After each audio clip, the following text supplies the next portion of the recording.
je vous retrouve aujourd'hui pour une nouvelle vidéo book haul du salon du livre de Wallonie, donc à Mons.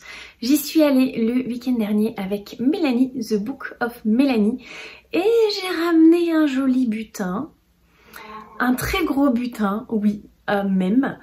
En fait, j'avais fait un no-buy pratiquement continu depuis juillet. J'avais craqué juste de temps en temps. Bon, je vous reprends avec Minette. Elle faisait que chouiner derrière. Elle voulait des câlins. Donc on va faire l'intro avec elle. Du coup, je vous disais, j'ai beaucoup craqué au salon de Mons. J'y suis allée en Belgique de vendredi à dimanche. Le salon se passait du samedi au dimanche. J'ai passé toute la journée du samedi là-bas et le dimanche matin un petit peu. J'ai craqué en 3 vagues. On va dire, le matin, je suis allée déposer mes livres après à l'hôtel entre la pause déjeuner. L'après-midi, j'ai recraqué et j'ai recraqué le dimanche matin. Voilà, des petites vagues d'achat. J'ai un peu dépassé le budget, mais c'est pas grave. Je me suis fait plaisir. C'est pas tous les jours qu'on va à Mons. Donc, je vais vous montrer ce que j'ai acheté. J'ai essayé de différencier samedi matin, samedi après-midi, dimanche matin. Mais m'en voulez pas si un des livres est pas vraiment au bon endroit. J'ai fait en fonction de mes souvenirs qui sont plus très frais alors que c'était il y a pas longtemps. Mémoire de poisson rouge, bonjour. On va laisser Minette s'installer. Voilà, je pense que c'est bon. Du coup, dans la matinée, j'ai craqué pour à peu près ça. À peu près, parce qu'il y a des livres, je suis plus sûre si c'était le matin ou l'après-midi. En tout cas, mes premiers achats, je peux vous les montrer, je m'en rappelle tout à fait. En fait, il y avait la maison d'édition Bookmark sur place, donc j'ai craqué pour des reliés. C'est la seule exception que j'ai faite au niveau de mes achats sur le fait qu'ils ne soient pas dédicacés. Sinon, tous les autres livres que j'ai achetés sont dédicacés. Je n'ai pas acheté un livre que j'aurais pu acheter en librairie, sur internet ou quoi qu'est-ce. Je voulais vraiment prioriser les achats dédicacés au salon de Mons. Mais j'ai fait une exception pour ces beautés de chez Bookmark qui sont souvent en édition limitée et qu'on ne trouve pas partout, pas souvent. Et même sur internet, quand ils font des week-ends pour les reliés, ils ne sont pas tous à chaque fois. Du coup, j'ai craqué pour ces 3 beautés. Oui, on peut pas dire un autre mot. Ils sont vraiment très très beaux. Donc, j'ai en premier lieu craqué pour le chant des marqués. Donc en fait, il y avait une jeune femme qui nous pitchait un peu les bouquins, ceux qui me faisaient de l'œil de loin. Et donc elle m'a pitché celui-ci. Elle m'a dit que l'héroïne était ultra badass. Donc c'est une mercenaire de ce que je me souviens. Et c'est tout ce dont je me souviens. Mais c'est une mercenaire assez badass. Donc seules 2 choses importantes dans sa vie, remplir ses contrats et gagner assez d'argent pour financer le traitement vital de son mentor. Donc elle va enquêter sur un étrange fléau en train de dévaster le pays. Donc j'ai pas trop envie d'en savoir plus parce qu'en plus il est assez court. Mais voilà, donc le premier pour lequel j'ai craqué avec un très joli jaspage. Ces fleurs sont sublimes. À l'intérieur c'est comme ceci, regardez, il est tellement beau. Voilà, il était à 29,99 €, donc c'est le prix à peu près des reliés Bookmark, je ne suis pas étonnée. Ensuite, j'ai craqué pour celui-ci, donc je pense que vous avez compris ce qui m'a happé, ce très beau dragon. Bon, en même temps, il est très très beau également, hein, mais c'est vraiment le fait qu'il y ait des dragons. Je me rappelle plus ce qu'elle m'avait dit, mais c'était des batailles de dragons. Un récit envoûtant peuplé de dragons et de batailles aériennes à travers une nature sauvage et impitoyable. Je ne sais plus à quel moment elle retrouve le dragon, mais je crois que, si je me souviens bien, il veut aller battre un dragon et en fait il va se lier d'amitié avec lui, mais je suis même pas sûre que ce soit ça. Je vous dis peut-être des bêtises. Dans tous les cas, je vous mettrai les liens en description, donc n'hésitez pas à aller regarder la barre d'infos, il y aura les liens de tous les livres, parce que je suis une piètre raconteuse de livres. Et le troisième de chez Bookmark, du coup, c'est La fortune sourit aux acharnés. Donc celui-ci, je l'avais déjà eu entre mes mains quand j'avais été au pop-up store Bookmark à Bordeaux. J'avais failli craquer. Ali m'en avait raconté beaucoup de bien. Je ne me souviens plus que d'une chose, c'est que c'est une ancienne esclave qui veut se venger. Et c'est tout. Voilà. Vous n'aurez pas beaucoup de résumés ici parce que déjà, je n'ai beaucoup à vous présenter. D'ailleurs, j'ai craqué pour combien de livres? Bon, avec les miniatures, normalement, vous pouvez compter. Mais est-ce que vous pensiez que j'allais craquer pour autant de livres que ça?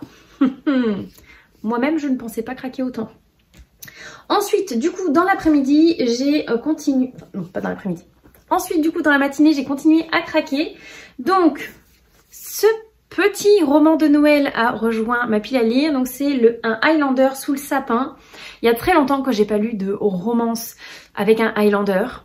Il y a beaucoup de romances de Noël dans mes achats là cette fois-ci parce que j'ai prévu en décembre de faire un mois full romance de Noël. Donc celui-ci ira tout à fait dans ma pile à lire de décembre.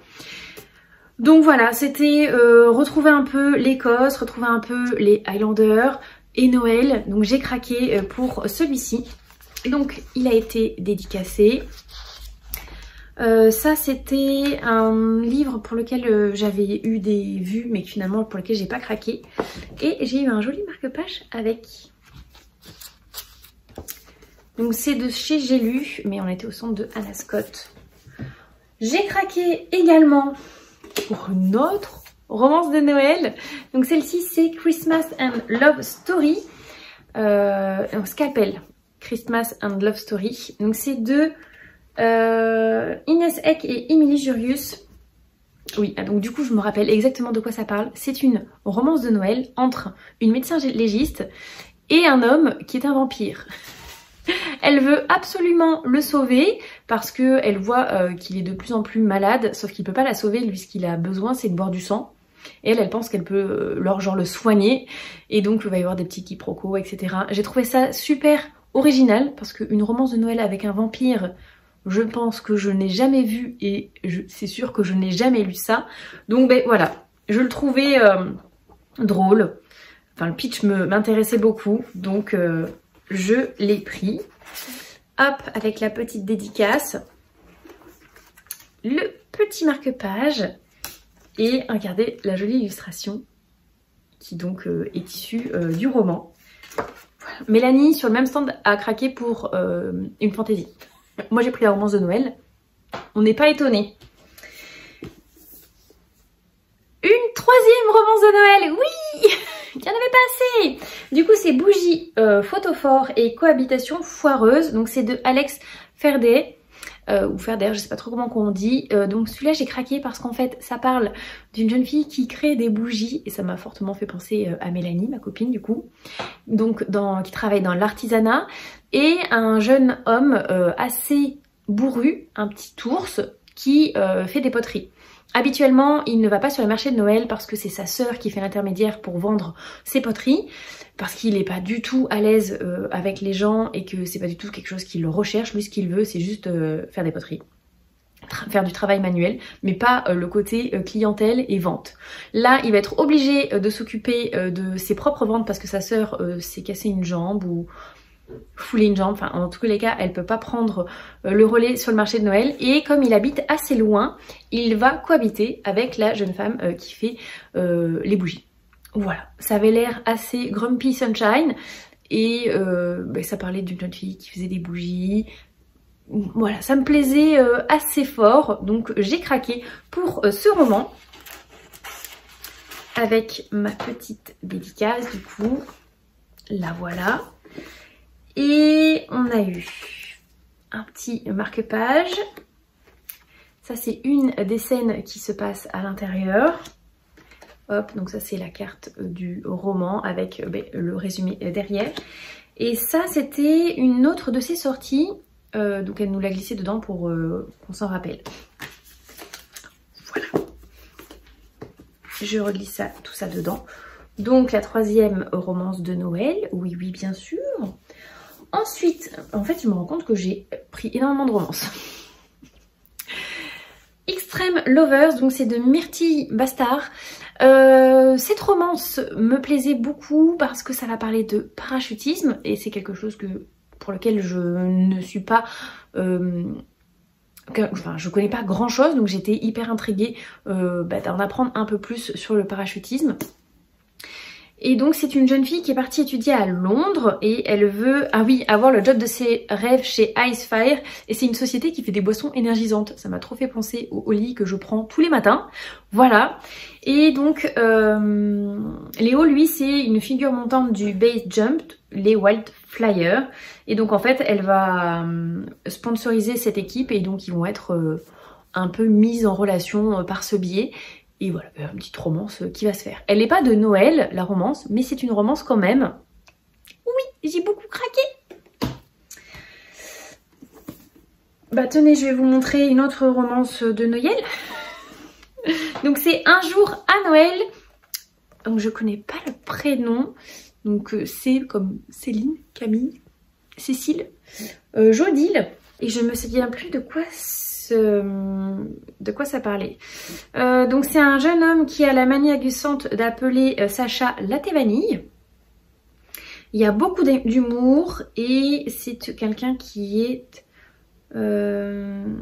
étudiante. Voilà, elle a des examens, etc. En fait, j'ai bien aimé le fait qu'il y ait un prénom, genre un petit surnom, et il était court, la couverture m'a happé. Voilà, j'ai craqué. J'ai pas vraiment de défense pour celui-ci. Bon. Petit cadeau, donc ce joli marque-page qui est trop beau. Donc c'est une autre romance, c'est Toi, moi et les autres pour Noël. Donc ça c'est pour que je m'en souvienne. Et Un jour à Noël, et vous avez, il y a un petit trou et on peut marquer de qui ça vient. C'est pour pouvoir mettre sur les paquets cadeaux, par exemple. Donc je sais pas si je vais le mettre sur un paquet cadeau, je vais le garder peut-être en marque-page. Mais donc encore une romance de Noël, la 4e. J'en ai pris beaucoup. Celui-ci, encore une thématique récurrente, les dragons. Je suis à fond sur les dragons en ce moment, je pense que vous vous en rendez compte. Donc c'est Les dragons marchent sur les nuages, donc c'est un plume blanche. Pour la petite anecdote, on est passé devant le stand plume blanche 4 ou 5 fois avec Mélanie. Et on a craqué à chaque fois, donc soit l'une, soit l'autre. Mélanie, elle repart avec, je crois, 4 romans de chez Plume Blanche. Et moi, quelques-uns aussi, je vais vous les montrer. Donc, ce roman est un one-shot et j'étais trop soulagée de me dire enfin un one-shot en termes de fantasy et pas que des séries, pas que des sagas. Donc, un one-shot, donc c'est une fantasy qui parle de dragons. Et ça parle de nécromancien. Avec un maître, l'héritier de son maître, Chain Monk. Voilà, ça a l'air d'être un peu japonisant aussi. Donc à voir, je me rappelle plus du tout de quoi ça parle. Et pourtant l'autrice me l'a pitché tellement bien que j'avais trop envie de le lire, mais genre de suite. Mais vraiment. Donc j'espère que je le sortirai assez rapidement. Pour un plume blanche, la typo est vraiment chouette. Genre c'est écrit gros, vous voyez. Et vous voyez, c'est écrit, il y a un petit fond là, très joli. Le papier il est épais et tout, parce que vous savez que ce sont des choses avec lesquelles j'ai du mal chez Plume Blanche. Mais celui-ci est vraiment, il a l'air super chouette. Voilà, donc j'ai craqué pour celui-là également. Et je crois que pour le matin c'était à peu près tout, ce qui était déjà pas mal. Ensuite l'après-midi, donc une fois que mon sac à dos était délesté de son poids, j'avais moins de remords de racheter des livres. Du coup on a commencé par ces 3 premiers, donc chez Plume Blanche.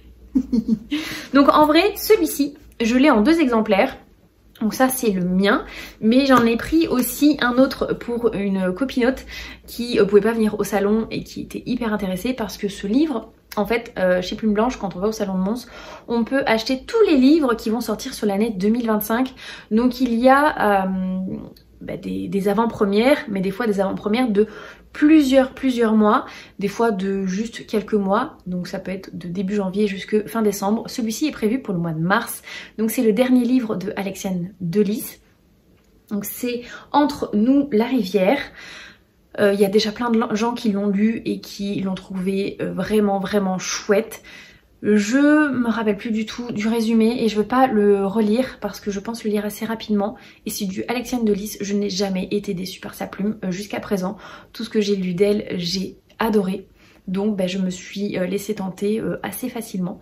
Et donc il m'a été dédicacé. Et j'ai eu un petit marque-page également. Petite écriture rose, toute mignonne, toute douce. Et voilà le joli marque-page qui m'a été offert avec. Et juste à côté d'Alexiane de Lys, il y avait le stand de Maddy Plume. Sachant qu'en fait, je savais qu'Alexiane de Lys et Maddy Plume étaient là ensemble parce que je les avais vus la veille à l'hôtel. On avait le même hôtel et on s'est rencontrés au moment de la réception. On a pu papoter un petit peu parce que la réception était très longue.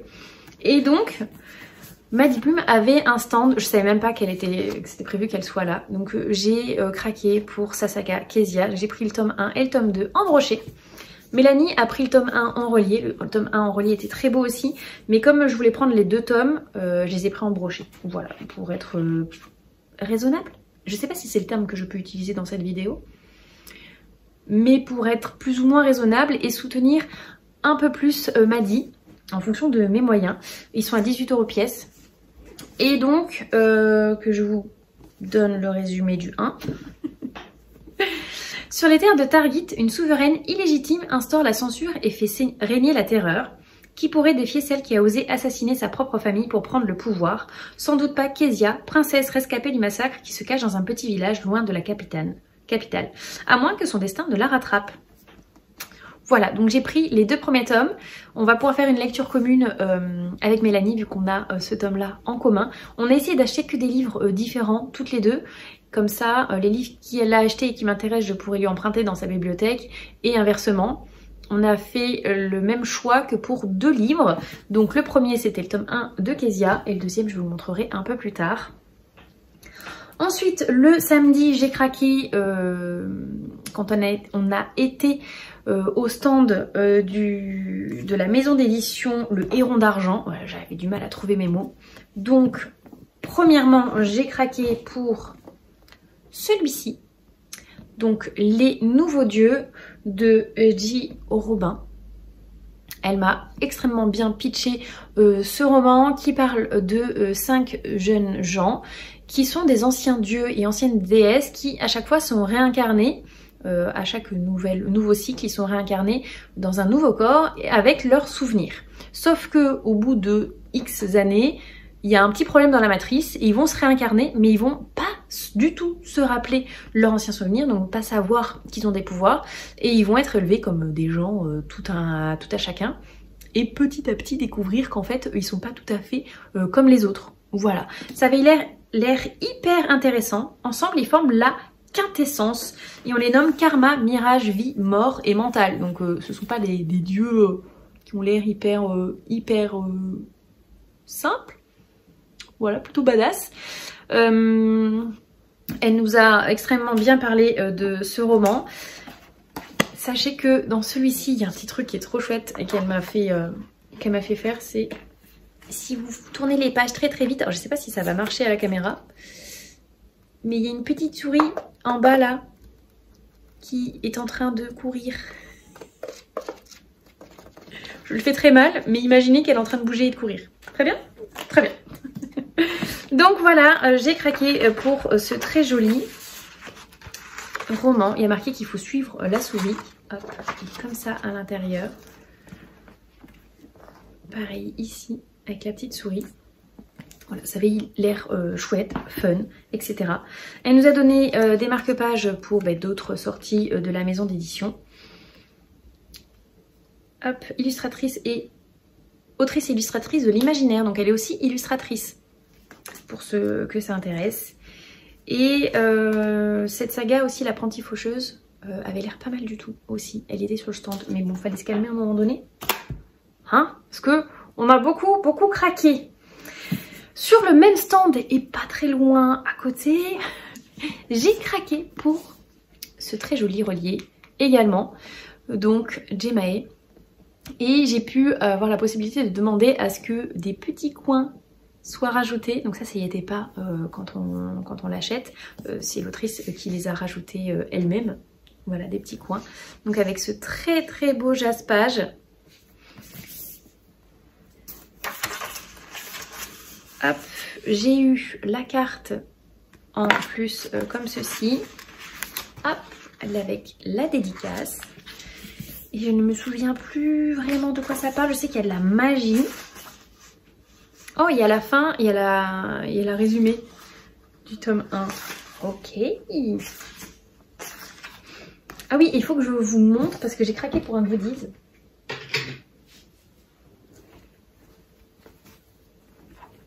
regardez-moi. J'ai craqué pour ce tote bag. Tote bag que j'ai porté du coup dimanche matin pour mettre mes futurs achats.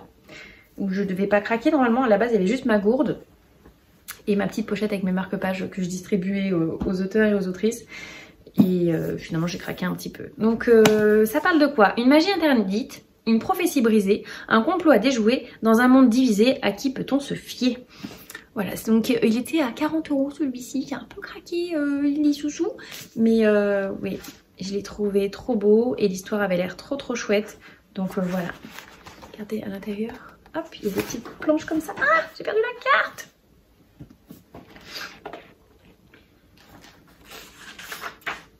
Ouais, et puis les en-têtes de chapitre sont comme ça, très jolies. Donc ça, c'était le samedi. Et ensuite, le dimanche, j'avais dit, allez, au pire, je prends un livre. Bon, je n'en ai pas pris qu'un. J'en ai pris 3 le dimanche. J'en ai pris 3. Alors, le premier pour lequel j'ai craqué, et j'ai mis longtemps à craquer, en fait, je voulais une dernière romance de Noël. J'en avais 4, j'en voulais une 5e. Je l'avais déjà vu la veille, celui-ci. Et en fait c'est pas celui-là que je voulais acheter, je voulais acheter un autre livre de poche que j'avais vu aussi la veille. Et quand je suis arrivée devant le stand de l'autrice, il avait été sold out, il n'y en avait plus, il avait été tout vendu la veille. Et elle m'a dit j'ai vendu le dernier genre vers 5 h et j'ai fait ah bon mais tant pis. Du coup j'ai un peu erré comme une âme en peine parce que je voulais une dernière romance de Noël et j'ai fini par craquer sur celui-ci dont j'avais déjà lu le résumé la veille qui m'intéressait pas mal du tout, mais en fait je voulais pas le prendre parce que il y avait pas de dédicace pour celui-ci, c'était pas notifié. Donc j'avais dit non, j'ai dit que j'achetais pas de livre qui avait pas de dédicace parce que je l'ai acheté sur le stand de Bookmark. Voilà. Et j'avais quand même feuilleté, je l'aimais bien, j'aimais bien l'intérieur, comment c'était. Que le papier soit un petit peu, vous voyez, avec des flocons et tout, mais c'est sur toutes les pages. Pas que les en-têtes de chapitre, ouais, il était très chouette, il était tout court et c'est colloque forcé à Noël, donc c'est l'histoire de 2 jeunes gens qui vont être obligés d'être en colocation en période de Noël et ça avait l'air hyper drôle.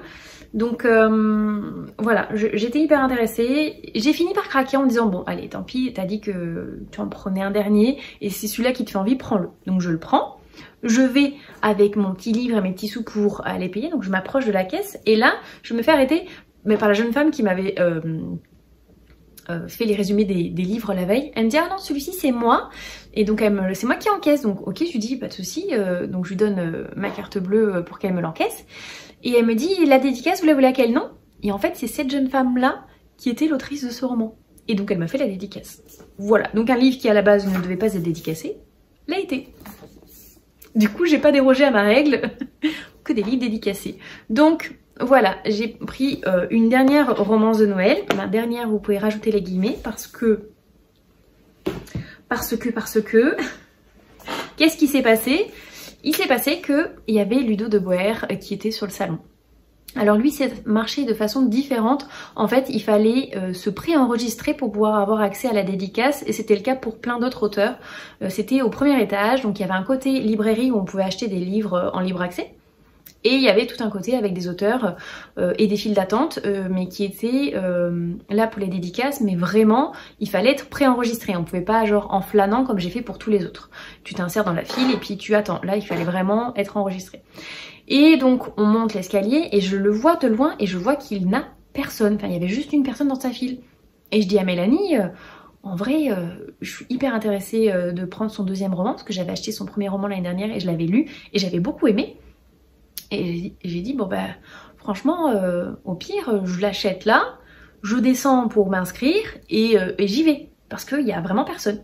Du coup c'est ce que j'ai fait, je l'ai acheté au côté librairie, j'ai redescendu le premier étage, je suis allée voir la dame, j'ai dit oui bonjour je voudrais m'inscrire pour la dédicace de Ludo de Boer. Elle m'a dit ben oui pas de souci, elle a pris sa feuille, qu'il y avait personne qui était inscrit, donc elle a rayé le créneau de l'heure à laquelle je me suis présentée et je suis remontée avec mon livre pour me le faire dédicacer. Donc Ludo de Boer est adorable, franchement, très gentil, alors que je sais qu'il fait de l'anxiété, etc. Pour la petite histoire, on a discuté avec lui dans le train retour parce qu'il était le siège juste à côté de nous, Mélanie et moi. Et donc il m'a vu en train de lire ma lecture en cours, donc je lisais Crookhaven. Il m'a dit « Oh, ce livre il est trop bien, j'ai trop hâte que le tome 3 sorte en janvier et tout. Qu'est-ce que t'en penses ?» Donc on en a discuté un petit peu. Il a vu mon livre qui était posé comme ça sur le dessus du sac. Je lui ai dit oui, vous regardez, en plus j'ai votre livre et tout. Donc il avait pas fait le lien que j'avais vu le matin. Et c'est un moment quand on parle de Pickwick, il me dit mais j'ai déjà vu Pickwick. Je lui ai dit oui, c'était moi ce matin. Il me fait oh pardon. Il n'avait pas du tout fait le lien. Donc je lui ai redonné un marque-page, un deuxième, un différent. Et parce que lui m'a fait plein de cadeaux. Vraiment, vraiment, vraiment plein de cadeaux. Du coup, j'ai eu droit à des petits stickers comme ça de Noël. Le marque-page de ce roman qu'il m'a dédicacé. Et je lui avais dit que j'avais eu sa première romance de Noël que j'avais bien aimée. Il m'a dit mais t'as le marque-page qui va avec? Je fais non, je l'ai pas. Du coup, il me l'a donné également avec la petite dédicace aussi. Et ça du coup c'est un marque-page où il y a toutes les sorties de chez Hugo Poche, je pense. Oui c'est ça, c'est que des Hugo Poche qui sortent là à ce Noël. Voilà, et du coup pour la dédicace, mon bras a une jolie dédicace, il a rajouté des petits tampons et tout. Enfin trop chopino, je suis trop contente d'avoir pu le voir. Et puis dans le train il nous disait qu'il était un peu... déçu d'être obligé de revenir le dimanche parce que c'est très anxiogène pour lui de ne pas dormir chez lui et il aurait préféré tout faire que sur le samedi parce qu'il avait juste eu une vingtaine de personnes le dimanche et je lui dis que c'était dommage comment était fait un peu le système parce qu'on les voit pas d'en bas, donc faut le savoir en fait qu'ils sont en haut. Donc quand tu montes l'escalier il y a des petites affichettes en disant qui est en dédicace, mais il manque genre un petit stand d'appel avec les livres qui sont en dédicace que les gens pourraient feuilleter un petit peu et que ça pourrait donner envie pour les gens qui sont pas au courant que les auteurs et les autrices sont là en fait. Donc il y avait beaucoup de monde pour l'auteur de Ashes Falling for the Sky. Donc Mathieu Guibé, il avait une foule monstre et lui qui était juste à côté avait pas grand monde le dimanche. Il m'a dit le samedi ça a bien tourné mais là le dimanche, surtout que le dimanche matin c'est beaucoup plus calme et eux font les dédicaces que le dimanche matin, c'est que de 10h à 13h. Voilà, donc j'ai craqué pour une romance de Noël supplémentaire. Mais il est tout petit, c'est un poche, il va se lire super vite. Franchement, je m'en fais pas. Et comme on disait avec Mélanie, c'est comment survivre à Noël en plein été. Donc même si je le lis pas là, genre en décembre, j'ai pas le temps parce que j'ai trop de romances de Noël, je peux le lire en plein juin, si je veux. Parce que ça se passe en plein été. Donc en fait, c'est deux possibilités de le lire. Donc c'est un choix assez pertinent, vous en conviendrez, j'espère. Et du coup, le dernier achat, c'est celui-ci, c'est Les Princes du Feu, donc toujours de J. Robin. J'ai craqué du coup pour 2 romans de l'autrice. En fait, on l'avait déjà vu passer la veille et on s'était arrêté à cause de la couverture parce que je dis tiens, je trouve qu'il y a une inspiration de Assassin's Creed. Et Mélanie me dit, moi je trouve que c'est plus une inspiration de Prince of Persia. Et je dis oui effectivement, mais Assassin's Creed aussi. Elle me dit oui, avec la cape et tout, on était d'accord. Mais on s'était pas arrêté pour lire le résumé parce qu'elle m'avait pitché Les Nouveaux Dieux. Donc je l'avais vu mais j'avais pas lu le résumé ni rien. Et Mélanie, elle était intéressée par la dédicace juste à côté de Laetitia Danaé avec Fleur de Co. Donc on l'avait vu mais on s'était pas arrêté plus que là. Le dimanche on a pris le temps. Elle m'a vu en train de le regarder, elle me dit vous voulez que je vous le pitch? J'ai fait oui mais d'abord avant on voudrait savoir au niveau de l'inspiration de la couverture parce que toutes les deux on a un avis. Donc je lui explique que moi c'était Assassin's Creed et Prince of Persia. Elle me dit bingo, c'est exactement les deux inspirations pour le personnage. Et donc j'étais trop contente parce qu'on a touché juste. Donc c'est Samara, le grand empire du feu. Ah oui, donc c'est Kylian qui est le premier-né, qui est censé gouverner plus tard, mais qui est un peu... elle nous a dit qu'il était un peu bête. Pas très doué, et qu'en fait il veut pas du tout gouverner, donc il ne fait rien qui va en ce sens. Un jour son frère va se faire enlever et donc il va décider pour sauver son frère de partir à l'aventure et de tout faire pour le sauver malgré qu'il soit pas doué. Voilà, je trouvais ça assez drôle. Donc moi je vous le pitch très très mal, hein, mais elle nous l'a pitché, c'était trop bien. Donc on lui dit malheureusement pour lui, Kylian est tout sauf un héros. Poissard sur sa route Sa route ne tarde pas à croiser celle de Albat, un bateau pirate dont l'équipage exclusivement féminin, ah oui c'est vrai, vous avez parlé de ça, semble avoir une dent contre la junte masculine. Voilà, ça avait l'air assez drôle. C'est un beau bébé, mais qui est très très beau avec de très jolies illustrations à l'intérieur. Donc c'est un brochet, c'est un tome 1 ou... Non, c'est un one shot, celui-ci, c'est un one shot. Voilà. Du coup, Mélanie a le même. Et on va... Oh, c'est trop beau ça. On va le lire en lecture commune. Je lui dis début d'année parce que franchement il me plaît beaucoup. J'ai hâte de le lire. Et du coup pour la dédicace, vu qu'elle est illustratrice, dans celui-ci on avait le droit à une illustration. Il y a marqué pour Anaïs, bon voyage à Samrard. Il est trop choupidou, oui. Et donc voilà pour le butin à Mons. Donc, et non pas, et voilà, non. Je dois vous parler d'un dernier livre, mais que je n'ai pas entre mes mains. J'avais gardé l'enveloppe exprès pour m'en rappeler. J'ai craqué pour un livre en précommande. Alors, qu'est-ce qui se passe pour ce livre-là? Il se passe qu'en fait, l'autrice qui devait participer au salon avait fait la commande de ses livres pour qu'elle ait tout pour le salon. Mais malheureusement, il y a eu des soucis avec l'impression, ils ont pris du retard et elle n'avait ses livres que le lundi. Le salon dure du samedi au dimanche, je vous rappelle. Donc vraiment un jour après le salon, donc elle était quand même dégoûtée, mais elle était engagée au niveau du salon. Donc elle s'y est présentée avec les bons à tirer. Donc les bons à tirer, ce sont les livres, enfin le livre qui est envoyé une fois qu'on a fait la commande. C'est la première impression, c'est l'exemplaire qui montre... à quoi le livre va ressembler et sur lequel on feuillette et on dit les erreurs ou s'il y a des petites choses qui ne nous conviennent pas pour faire des modifications.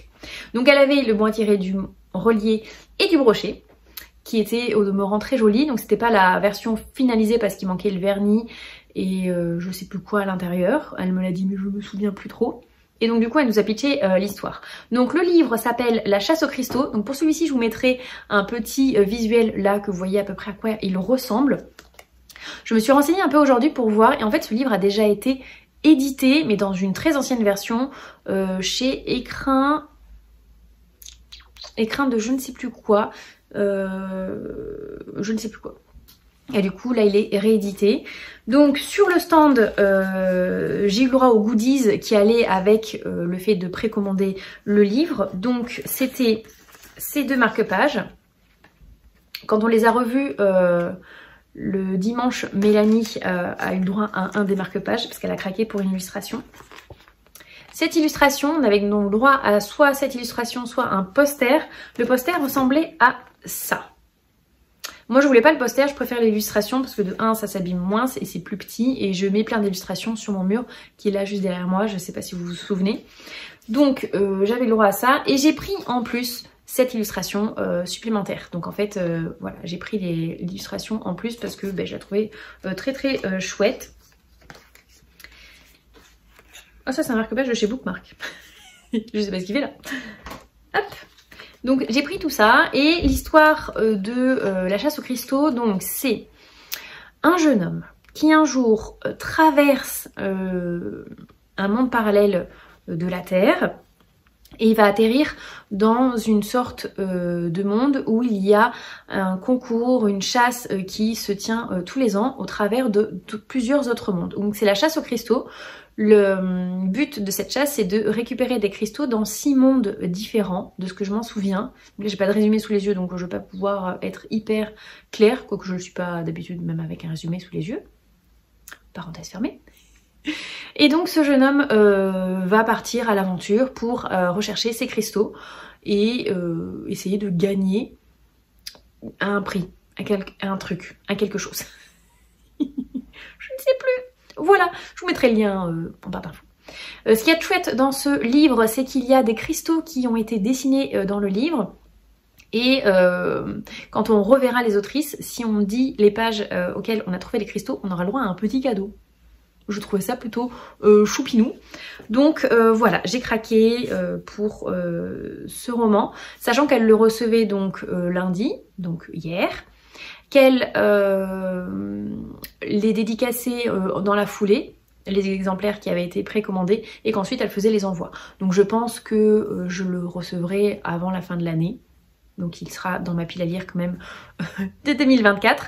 Mais voilà, c'est le 18e livre que j'ai acheté, pour lequel j'ai craqué au salon de Mons. Voilà, j'ai beaucoup plus dépensé que quand je suis allée à Montreuil. L'année dernière à Montreuil, j'avais craqué pour 14 livres. Et là, j'en ai craqué pour 18. Mais la raison est assez simple, c'est que le salon de Mons, je l'ai beaucoup aimé parce que on est très proche des auteurs et des autrices. Ils sont très accessibles, je trouve, parce que on se faufile dans les allées, etc. Mais comme il est plus petit, alors il y a du monde quand même, mais beaucoup moins qu'à Montreuil.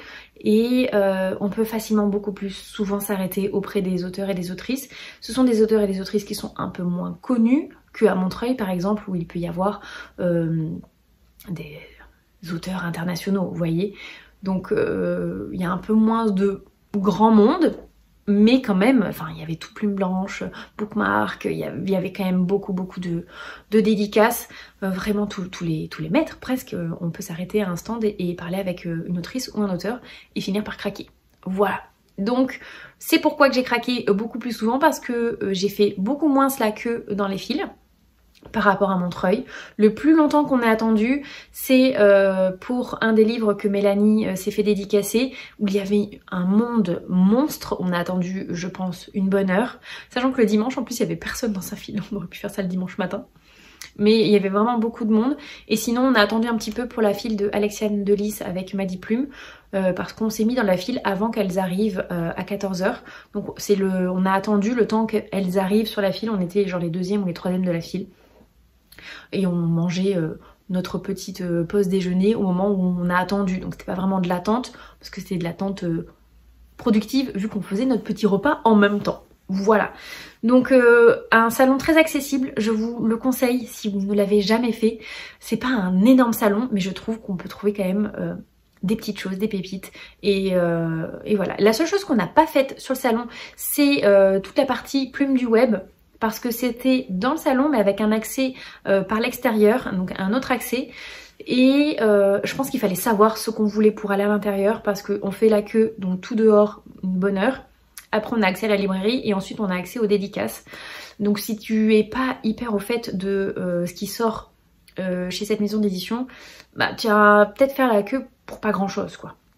Donc on ne l'a pas fait, parce que ce soit samedi ou dimanche, il y avait toujours vraiment beaucoup de monde de ce côté-là du salon. Donc on l'a pas fait avec Mélanie. Le seul livre pour lequel j'étais potentiellement intéressée, c'était Red Falcon, qui est dans ma wishlist. Et l'autrice était là, mais je me voyais pas faire plus d'1 heure de queue juste pour rentrer dans la partie. Après il faut refaire la queue pour la dédicace. Donc ça faisait double file d'attente. Pour un seul livre, je trouvais ça pas très pertinent de le faire. Et puis je vais déjà suffisamment craquer aussi, hein, soyons honnêtes. Donc voilà, cette petite vidéo est terminée. J'espère que ce book haul vous aura plu. Quels sont les titres qui vous intriguent ou qui vous intéressent dans cette vidéo? Dites-moi. Est-ce que je dois en sortir un en priorité si c'est des livres que vous avez déjà lus? Sachant que les romances de Noël, j'espère toutes les lire en décembre. On va essayer, en tout cas, c'est l'objectif. Et j'ai d'autres romances de Noël dans ma pile à lire qui m'attendent. J'ai commencé à faire de la place pour ranger ce butin, ce très gros butin. Et je vais m'atteler à ça juste après la vidéo. N'hésitez pas à me laisser un petit commentaire du coup sous la vidéo, je vous répondrai avec grand plaisir. Un petit pouce bleu, ça fait toujours plaisir. Et je vous dis à une toute prochaine pour une autre vidéo. Ciao ciao tout le monde!